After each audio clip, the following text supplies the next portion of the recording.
before you do record. Too late. Okay. I'll keep it anything that we sanitized. talk about afterwards, we can talk about at the end if it's under NDA or something like that. Hello, everyone. Welcome to the February 25th, 2021 edition of the Contributor Experience GitHub Administration Subproject meeting. A reminder that this meeting is being recorded and we abide by the CNCF Code of Conduct. Please be excellent to each other. We got one item that's currently on the agenda, GitHub master to main updates. I'm not sure who specifically wants to kick off that discussion. Go for it, Bob. So we have an update from GitHub. The big blocker has been the fact that when it goes through the rename process, it literally deletes the master branch and recreates everything under whatever branch you're creating, which causes essentially a webhook storm and causes all CI to retrigger. Or I should say the pre and post submits, not all CI, my bad. GitHub engineering supposedly has a fix incoming. We should hear back, like, hopefully within the next week. The alternative, I don't remember which PR, but I believe Aaron outlined, I think it was Aaron, that outlined what would have to be modified regarding, like, essentially turning Prow off on a per repo basis to do that switch should also be kind of a pain to do. Yeah, that's a yikes. Yeah, I just pulled the link for that. Yeah. Like I left a comment on that issue, and basically just said, like, I was looking as far as like open PRs and things like that on the different repos, at least in Kubernetes. I haven't looked through Kubernetes SIGs, but in Kubernetes, there's 4 key repos that have over 100 open PRs as of when I looked over this yesterday. And it's the main KK repo, test infra, website, and enhancements. Everything else is fine. So if we can handle, like, again, it depends on how our CI would handle this, but like if we can handle like 100 retest PRs at once, then the only one that's a really big concern is the main Kubernetes repo, because that's about 1,000 open PRs. But if GitHub is going to handle this for us, we could potentially look at, like, hey, the 4 big ones, because there's also like there's a big jump between like the 4 big ones that are like 3 that are around 100, and then there's like a big drop down before we get to like the next repo as far as open PRs. So if GitHub is going to look at fixing this for us, excuse me, then maybe we just leave those 4 to the end of the process and look at moving others.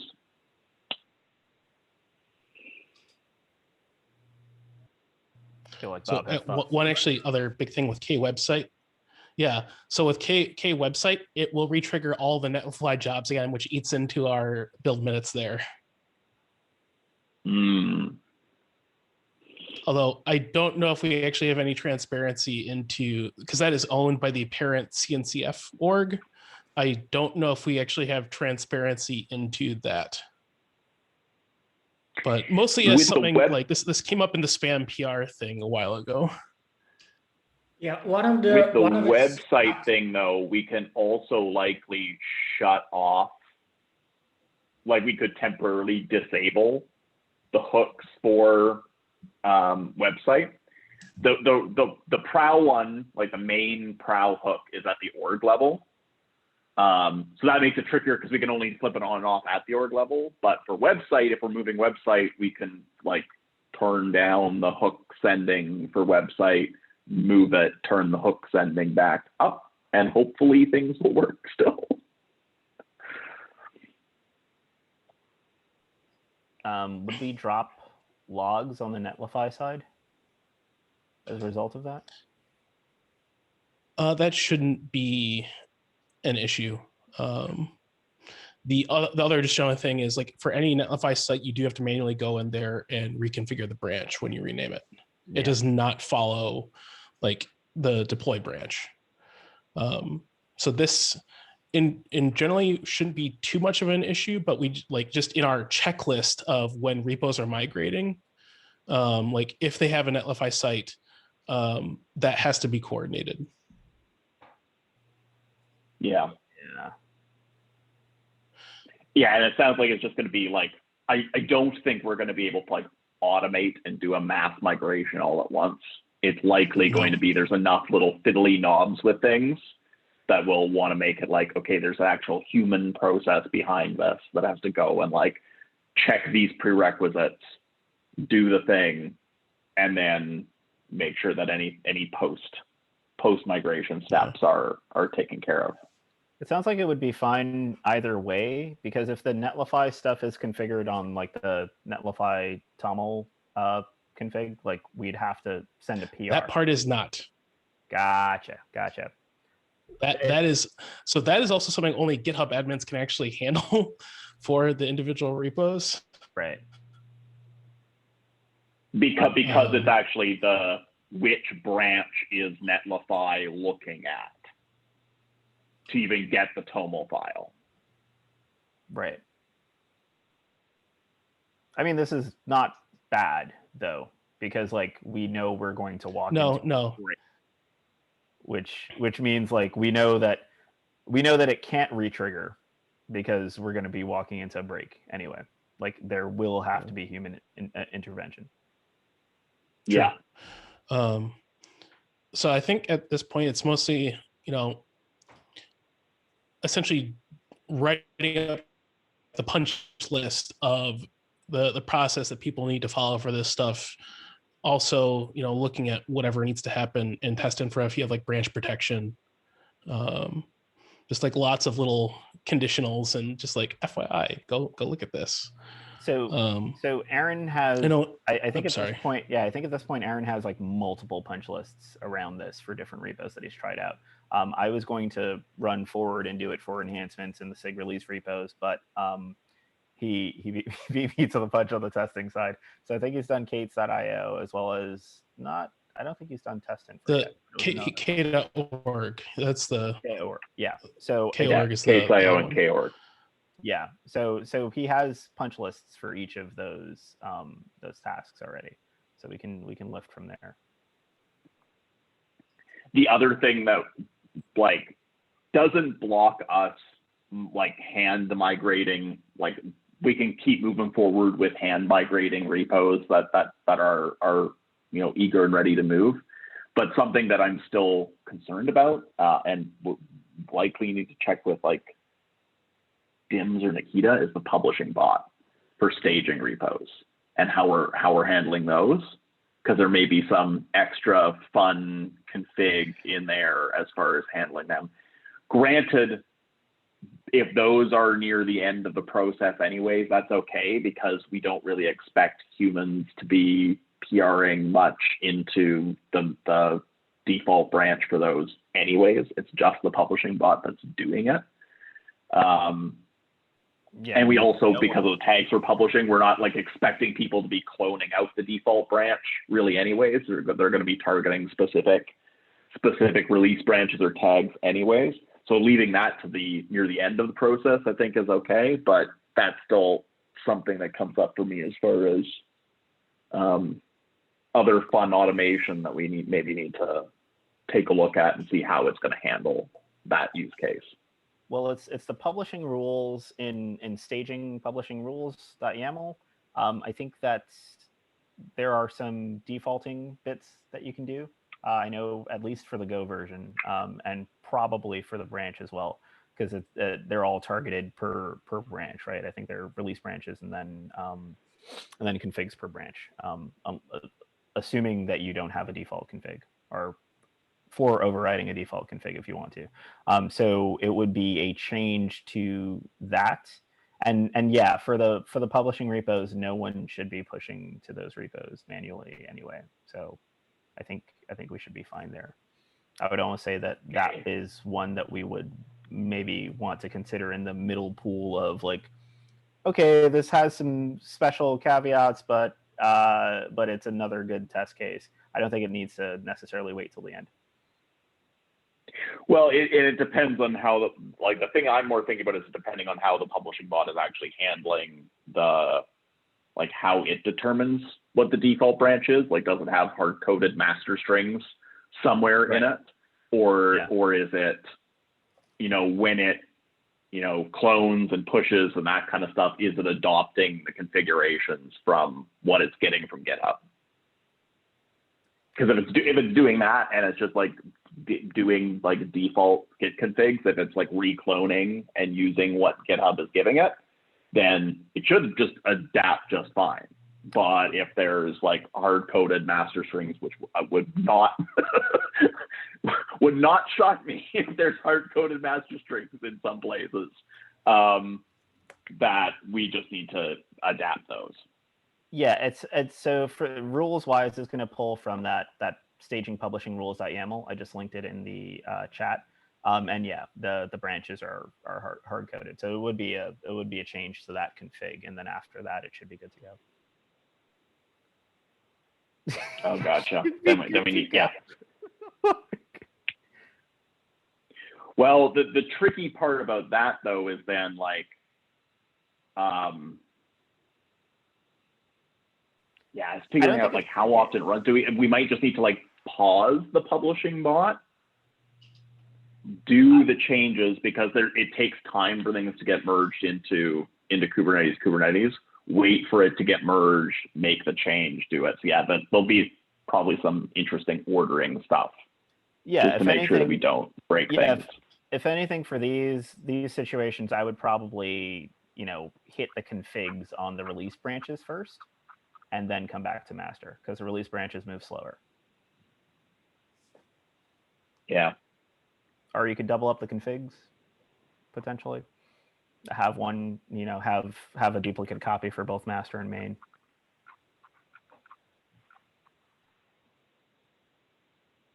Okay. Something to add to the list to think about. I'm gonna just make a note in the notes that it's something that we should think about. Anything else on this one? We should think timeline as well, because if we want to move forward on some of this for 121, you know, code freeze will be March 9th, if I'm remembering everything correctly. And this is probably, if it's a change that we want to make this cycle, then it's a change that we should start moving towards soon. If it's not, and I feel like we probably want to give it some more time, then we'd want to kick it off for like the beginning of 122. I would definitely wait until we hear back from GitHub. Yeah. For the main Kubernetes repo, as well as definitely anything that touches it. So I would also kind of lump in the like publishing bot and staging repos and that kind of stuff into that. I'd say like, yeah, let's wait. I would also group in the other three big repos as far as PRs. So test infra, website, and enhancements. I would also kind of lump those into the like, let's not move those repos yet until we get more from GitHub as far as how we handle the webhooks. Other repos, you know, as long as we kind of like collate all the notes together in the punch list from Aaron as far as how we've gone about this in these two repos, I do not see any issue with us like continuing to chug forward. It's going to ultimately, if there's humans involved in here, it's going to take some time to migrate these anyways. Mm-hmm. Yeah. Honestly, like if we were able to complete the majority of repos by the end of this year, like I think that's a pretty solid goal. I would say that we may want to consider moving on enhancements, given that there is less going on in the repo right now, and there will be more going on at the beginning of any cycle. So the reason that I lumped enhancements in there was specifically PR count. There's 100 open PRs, about 100 open PRs in enhancements. Last I looked yesterday. So and like the jump from enhancements and like enhancements test infra and website were all around the 100 mark. And then there's like a big jump down to like 30 or 40 for the next biggest repo. So that's why I kind of lumped them and kind of drew the line at about 100, because it goes 1,000 for Kubernetes, then down to the 3 that are at the 100 mark, and then there's another big jump down. So yeah, so what I was saying there is that while there are a bunch of PRs and K enhancements, the times that people care about those PRs are different than test infra, website, and KK. We would not, like, while for test infra, KK, and website, it might be a good idea to go at the beginning of the cycle. That'll be the worst time to go for K enhancements. So like now is a better time if we were going to go for K enhancements. Right, but I'm saying maybe we wait till this time next cycle to do enhancements. I'm strictly from number, the PR count and the webhook storm, and we're still waiting on GitHub. That for those things combined together, that's where I'm saying, like, you know, yes, if this time in the cycle is best as far as when it's going to be the low mark in the cycle for PRs, that's great. But we're not ready this cycle. I'd say maybe let's look next cycle then for enhancements, but at the same low water mark that you're making. Yeah. It's essentially for any of the ones that have 100 or more, it's at least wait until we hear back from GitHub. Oh, for sure, yeah. Which should hopefully be soon-ish. Seemed pretty positive in the email that they had a solution. So cool. Maybe next week.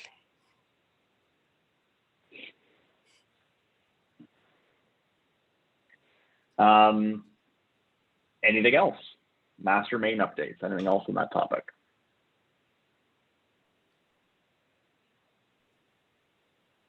Tangential, I guess, slightly. So we're, I guess, announcement wise, and y'all are, a few of y'all are on steering, so you saw the email as well. But we're kicking off the INI OSS workstream next week. So these kinds of things will be discussed as well. If anyone is interested, watching the call later, details on the inclusive naming mailing lists, as well as the working group naming Slack channel. Sounds great. Thanks, Stephen. Yeah, I also think that, like, if we're obviously not the only project that's looking at doing this. There's a number of other large projects that have looked to do this, but I don't know necessarily like the order of magnitude scale wise that they are. I think that if we write up our experiences and like here's the good things that you know, here's the ways we kind of got lucky going through this process, here's the ways that we like hit road bumps, here's the things that we waited on as we went through the process, here's things to be aware of if you're going to do the process in your own repos. The more that we can do to write those up, there's definitely best practices that we can share both into potentially inclusive naming as well as contributor strategy at the CNCF level of like, hey, if you as a CNCF or just open source project in general want to do this move, here's when we did it, and here's what our story is of how it Things went. to consider. Yeah, that sounds awesome, actually. Yeah. This is actually important because plan to kick off an audit CNCF wide for other projects besides Kubernetes who are doing for example, migrate, rename their their master branch to main and so on. So if there will be some best practices and like lessons learned and so on from Kubernetes, it would be great also for other communities, even in this CNCF umbrella. I'm not speaking about even about the wider audience around the globe. One FYI for other projects that are using GitHub Actions, those should not retrigger. They have enough integrations with GitHub to. Okay. You mean like there won't be the I know- same issues we have with Pusher, with Prow, right? With Prow. Yes. Mostly because just as a FYI because I know GitHub Actions is being used much more by other CNCF projects. Yep. Yep. Awesome. Yeah, it's good to know. Okay. If there's nothing else on that, that's the end of the agenda that we have right now. We have 3 minutes left. Is there anything else that anybody wants to bring up, or should we call it there?